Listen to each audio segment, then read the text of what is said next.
तो बच्चों, जादुई घड़े की कहानियां तो आपने पहले भी सुनी होंगी, मगर बताइएगा कि यह आपको कैसी लगी। कहानीपुर नाम का गांव था।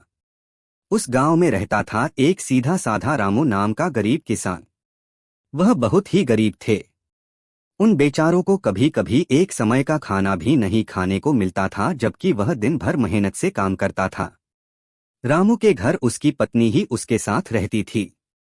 एक बार क्या हुआ कि हमारा रामू खेत में खेती कर रहा था।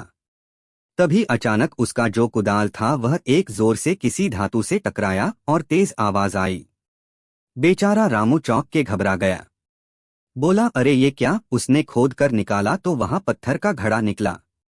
खाली घड़ा और फूटी किस्मत। रामू सोचने लगा कि आखिर इस घड़े का मैं क्या करूंगा। उसने यह सोचकर घड़े को सेब के पेड़ के नीचे रख दिया।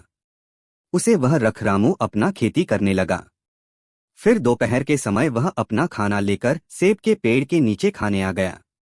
भूखा थका रामू अचानक घड़े में देखता है तो यह क्या? घड़ा सेब से भरा था। उसने सोचा कि अरे, इस खाली घड़े में सेब कौन भर गया। खैर, ज्यादा न सोचते हुए रामू सेब निकाल कर खाने लगा और फिर घड़ा रख दिया। वह अभी सेब खा ही रहा था कि तभी एक और सेब घड़े में गिर जाता। फिर से पूरा घड़ा सेब से भर जाता है। घबराया रामू पूरी तरह हैरान हो गया, लेकिन तुरंत ही समझा गया कि ये कोई ऐसा वैसा घड़ा नहीं, बल्कि निश्चित ही कोई जादुई घड़ा है।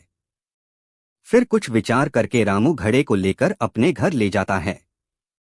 पत्नी पूछती है तो घर आकर रामू उसे जादुई घड़े के बारे में बताता है। पत्नी रामू पर बिल्कुल भी विश्वास नहीं करती और यह साबित करने हैं। यह सुन रामू एक चावल का टुकड़ा लेकर जादुई घड़े में डाल देता है और देखते ही देखते घड़ा चावल से भर गया था। पत्नी आश्चर्य से रामू को देखने लगी और खुश होकर रात का खाना खाया और सो गए।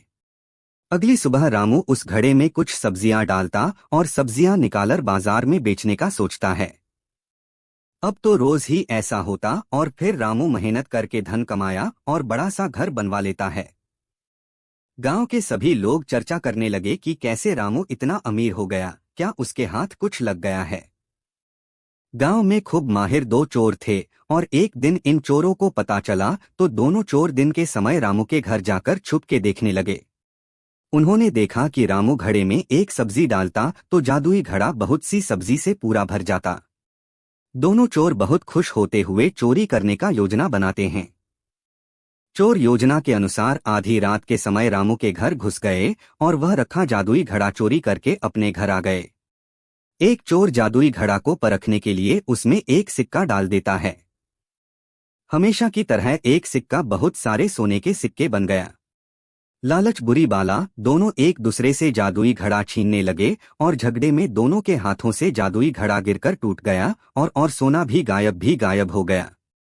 तो बच्चों, इस प्रकार जादुई घड़ा न पहला चोर का हुआ और न ही दूसरे चोर का। दोनों हाथ धो बैठे। शिक्षा: चोरी करना पाप है और चोरी की वस्तुएं ज्यादा समय तक नहीं टिकती।